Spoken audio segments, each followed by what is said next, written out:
आज हम लोग जो ईजीडी में थ्योरी बचा हुआ था उसको देखने जा रहे हैं। मॉड्यूल फर्स्ट का है।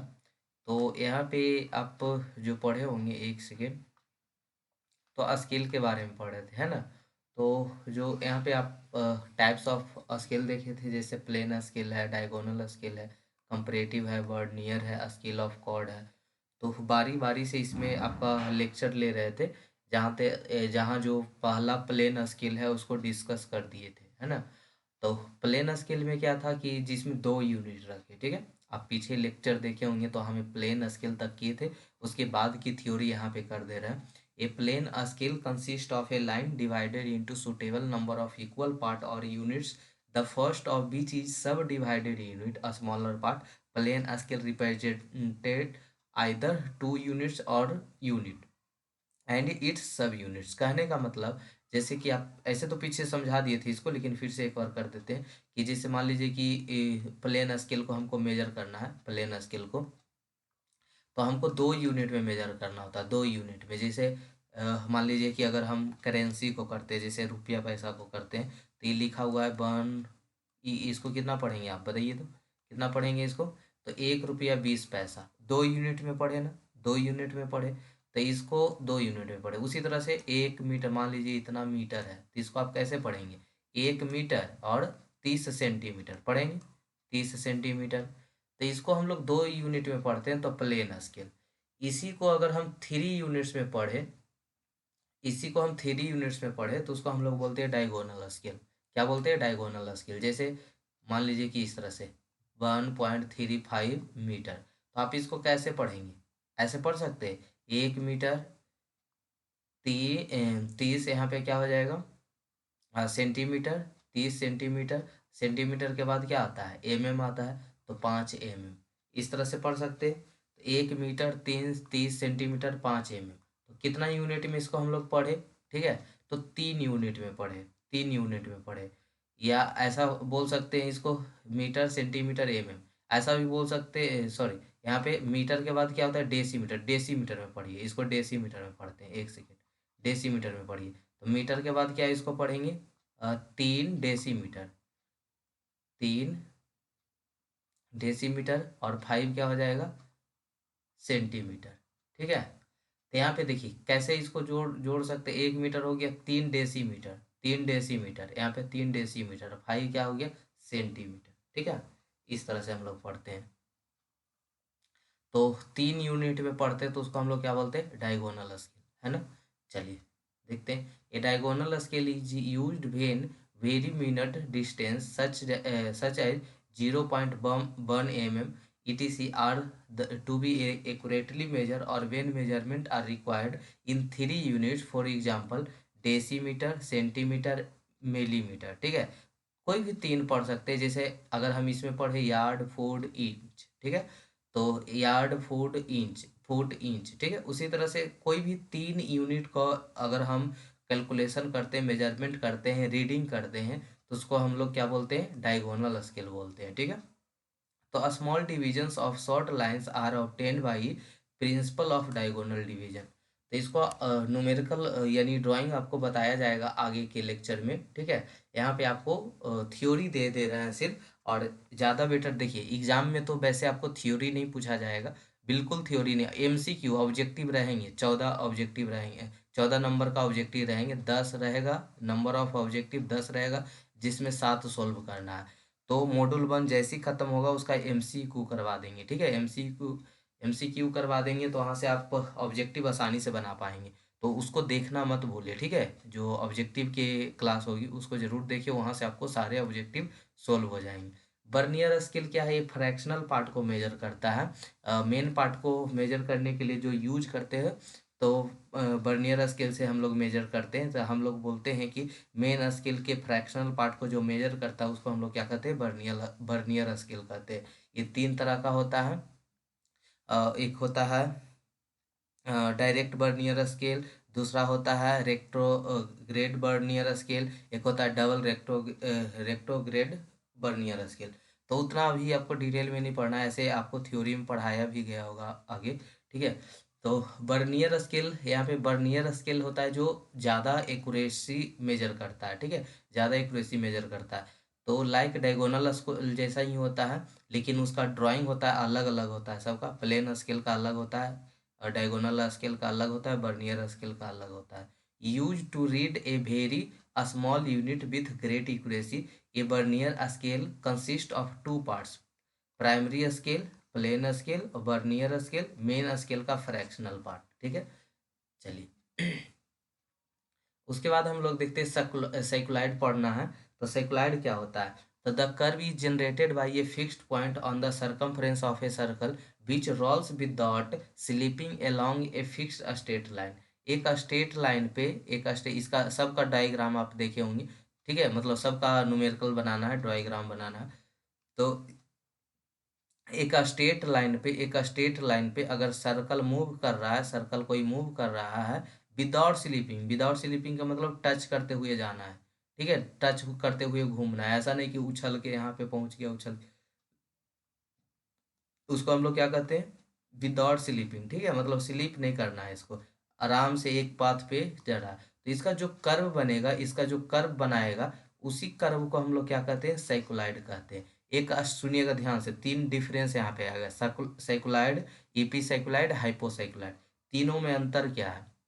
अगर स्ट्रेट लाइन पे अगर मूव कर रहा है, स्ट्रेट लाइन पे मूव कर रहा है, तो हम लोग बोलते हैं साइक्लॉइड। अगर वही सर्कल के ऊपर घूम रहा है तो बोलते हैं ईपी साइक्लॉइड। अगर सर्कल के अंदर घूम रहा है तो उसको हम बोलते हैं हाइपोसाइक्लॉइड। ठीक है, तो यहाँ पे डिफिनीशन इसका देखेंगे तो क्या है? The curve is generated by a fixed point on the circumference of a circle which rolls without sleeping along a fixed straight line. एक स्ट्रेट लाइन पे एक सर्कल मूव कर रहा है विदाउट स्लीपिंग, तो जो कर्व बनाएगा उसी कर्व को हम लोग क्या बोलते हैं? साइक्लॉइड कर्व बोलते हैं। ठीक है, अब आते हैं ईपी साइक्लॉइड के पास। ईपी साइक्लॉइड क्या है? तो ईपी साइक्लॉइड सेम उसी के जैसा है, बस ये क्या करेगा? सर्कल के आउटसाइड जाएगा। तो the curve generated by a point or on the circumference of a circle which rolls without slipping along another circle outside. एक कोई कर्व है जिसके ऊपर से दूसरा सर्कल क्या कर रहा है? मूव कर रहा है, और जो कर्व बना रहा है उसी कर्व को हम लोग क्या कहते हैं? ईपी साइक्लॉइड कर्व कहते हैं। ठीक है, उसी कर्व को हम लोग ईपी साइक्लॉइड कर्व कहते हैं। अब आते हैं हाइपोसाइक्लॉइड। क्या है हाइपोसाइक्लॉइड? क्या है हाइपोसाइक्लॉइड? क्या है हाइपोसाइक्लॉइड? तो the curve generated by a point on the circumference of a circle which rolls without slipping along another circle inside. Another एक सर्कल के अंदर से दूसरा सर्कल क्या करे? घूमे, तो जो कर्व बनाएगा उसी कर्व को हम लोग बोलते हैं हाइपोसाइक्लॉइड। उसी कर्व को बोलते हैं हाइपोसाइक्लॉइड। इनवोल्यूट क्या है? तो इनवोल्यूट होता है, जैसे मान लीजिए कि ये सर्कल है, ये सर्कल इसका कहीं जगह दूसरे जगह पे बनाते हैं। ठीक है, इस जगह खाली जगह पे बनाते हैं कहीं, इनवोल्यूट को बता रहे हैं। ठीक है, इनवोल्यूट को बता रहे हैं। ओहो, चलिए इनवोल्यूट देखिएगा। मान लीजिए ये सर्कल है, ठीक है, ये सर्कल है, ये सर्कल है, इस पे कोई धागा से लपेटा हुआ है, कोई ब्लू वाला धागा ले लेते हैं, इसमें धागा लपेटा हुआ है, धागा लपेटा हुआ है, इस तरह से धागा लपेटा हुआ है। तो धागा को जब खोलेंगे तो कैसा फिगर बनाएगा, कैसा कर्व बनेगा? जब धागा को हम अनबाउंड करेंगे, बाउंड मतलब बांधा हुआ है, अनबाउंड करेंगे मतलब खोलेंगे, तो खोलेंगे तो देखिए धागा इस तरह से घूमेगा, इतना दूर से ऐसे जाएगा, ऐसे सॉरी, देखिएगा धागा को जब खोलिएगा स्ट्रेट पकड़ के दम टाइट पकड़ के, ठीक है, इस धागा को पकड़िए यहाँ से, इसको खोलना स्टार्ट कीजिए, तो इस तरह से खोल के देखिएगा कोई चीज में लपेटे, तो इस तरह से कर्व बनाता है, यानी सर्कल है ना, तो इस तरह से इसका कर्व बनाता है, इस तरह से कर्व बनाता है। आप फिगर देखे होंगे, तो इसी को हम लोग क्या बोलते हैं? इनवोल्यूट बोलते हैं। एक सर्कल पे आप खुद रस्सी बहानिए, आपको करके भी दिखाया जाएगा जब इसका डायग्राम बनाए होंगे। ठीक है, तो करके भी दिखाया गया होगा। तो वहां पे क्या करेंगे? रस्सी को खोलेंगे तो कुछ इस टाइप से कर्व बनाएगा, यानी अनबाउंड करेंगे तो एक कर्व बनाएगा, उसी को हम लोग क्या कहते हैं? इनवोल्यूट कहते हैं। ठीक है, उसी को इनवोल्यूट कहते हैं।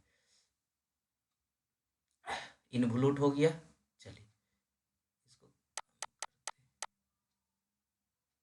इनवोल्यूट, यही तो इनवोल्यूट था।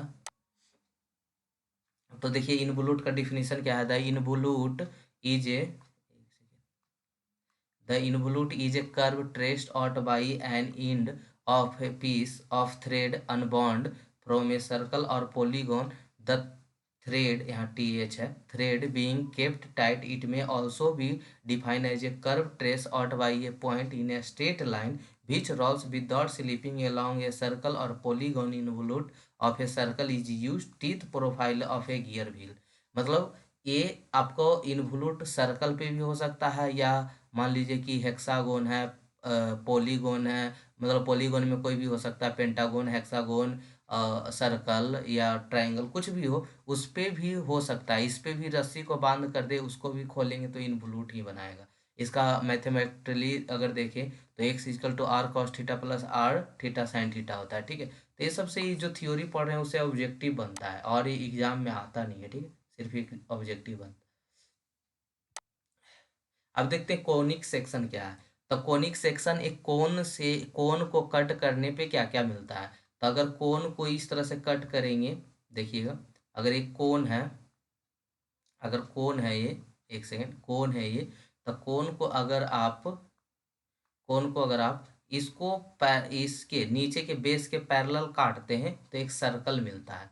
सर्कल कब बनता है, जब बेस के पैरेलल अगर कोन को काटते हैं तो सर्कल मिलेगा, क्योंकि नीचे में क्या है, बेस भी इसका सर्कल, और ऊपर उसी के पैरेलल काटेंगे तो सर्कल मिलेगा। अगर उसको इनक्लाइंड काटेंगे, उसको इनक्लाइंड काटेंगे, यहाँ से इनक्लाइंड काटेंगे टोटल जनरेटर को, इसको बाहर वाला पार्ट को जनरेटर बोलते हैं, ये जो बाहर वाला पार्ट इस तरह से है उसको जनरेटर बोलते हैं, ठीक है। तो जनरेटर को अगर आप काटेंगे ऐसे, इस तरह से दिखाते हैं, इस तरह से काटेंगे इसको, इस तरह से काटेंगे तो यहाँ पे क्या मिलता है, इलिप्स मिलता है, ठीक है, इलिप्स मिलेगा। अगर एक जनरेटर को इस तरह से काटते हैं तो यहाँ पे क्या मिलता है, पैराबोला मिलता है। अगर सेपरेट पार्ट करता है तो हाइपरबोला मिलता है।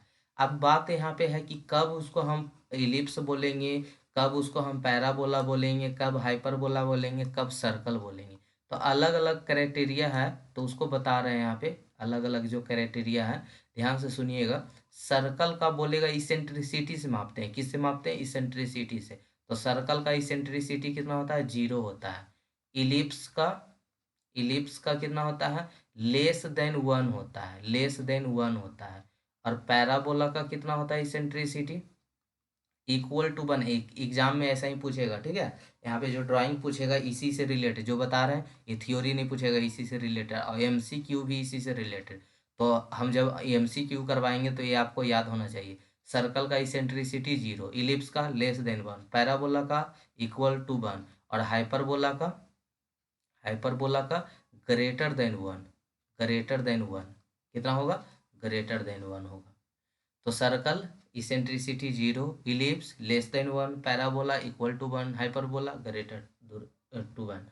कैसे मिलेगा हमको, तो जब हम उसको when the section plane inclined to the axis cut the all the generator on one side of the apex is called section of ellipse. अगर उसको हम लोग इनक्लाइंड काटेंगे, एक एक्सिस को काटेंगे तो क्या मिलता है, पैराबोला। अगर hyperbola plane curve having two separate part और branches formed when two cone that point toward one another is intersect by a plane that is called parallel to the axis. Axis के parallel, अगर base के parallel काट रहे थे तो आपको क्या मिल रहा था, सर्कल, और एक्सिस के पैरेलल काटते तो हम लोग को क्या मिलता है, हाइपरबोला, ठीक है। चलिए यही है जो इसका क्या है, रेशियो निकालते हैं। तो रेशियो हो is distance of the point from the focus और distance of the point from the directrix. अब फोकस डायरेक्ट्रिक्स क्या होता है, ए वर्टिकल लाइन डायरेक्ट्रिक्स होता है, ड्राइंग में बनाएंगे तो वहाँ पे क्लियर होगा, ठीक है, ड्राइंग में क्लियर होगा। ये डायरेक्ट्रिक्स होता है, और यहाँ पे जो फोकस होता है उसको हम लोग, यहाँ पे जो एफ होता है वहाँ पे फोकस बोलते हैं, ठीक है। ये दोनों के रेशियो को हम लोग इसेंट्रिसिटी बोलते हैं, ठीक है। तो वही चीज़ बता रहे थे यहाँ पे कि it is always less than 1 for ellipse, equal to 1 for parabola, greater to 1 hyperbola. तो अगर इलिप्स, यहाँ पे एक और जोड़ दीजिएगा, सर्कल का, सर्कल का इसेंट्रिसिटी कितना होता है, 0, अभी याद करवा रहे थे ना। इलिप्स का लेस देन 1 होता है, पैराबोला का इक्वल टू 1 होता है, और हाइपरबोला का ग्रेटर देन 1 होता है, ठीक है। इलिप्स है तो इलिप्स कहाँ कहाँ यूज करते हैं, क्या होता है ये तो बता दिए। अब कहाँ कहाँ यूज करते थे। Use of elliptical curve is made in arch, bridge, dam, monuments, manholes, glands and stuffing boxes सीटीसी में यूज करते हैं। इसका इक्वेशन एक्स स्क्वायर बटा a square plus y square बटा बी स्क्वायर इजकल टू 1 होता है। ठीक है, उसी तरह से हम लोग देखते हैं पैराबोला को देखते हैं। पैराबोला क्या होता है, कहाँ कहाँ यूज करते हैं। तो use parabolic curve is made in arch, bridge, sound, reflectors, light reflectors, ETC mathematical. A parabola can be described by square equal to 4ax या x square equal to 4ay। ठीक है, चलिए उसके बाद देखते हैं हाइपरबोला को। तो हाइपरबोला भी तो देख ही लिए थे कहाँ यूज करते हैं। तो use hyperbola curve is made in cooling towers, water channels, etc. ठीक है, इसमें एक रेक्टेंगल हाइपरबोला देखे होंगे जिसका डायग्राम बनाते थे। तो उसमें रेक्टेंगल हाइपरबोला क्या होता था कि हम लोग एक डायरेक्ट्रिक्स खींचते थे, वहां से जितना पे हॉरिजेंटल वर्टिकल दिया रहता था, जैसे 40 का दिया था तो इसको 4 पार्ट में डिवाइड करते थे या ये 3 पार्ट में डिवाइड। ओरिजिन से सभी लाइन को मिला देते थे। ठीक है, ओरिजिन से सभी लाइन को मिला देते थे, जहाँ जहाँ कट किए वहाँ वहाँ से। और इधर भी मिला देते थे। ठीक है, इधर भी मिला देते थे। अब यहाँ से एक वर्टिकल लाइन और हॉरिजेंटल लाइन खींचते थे।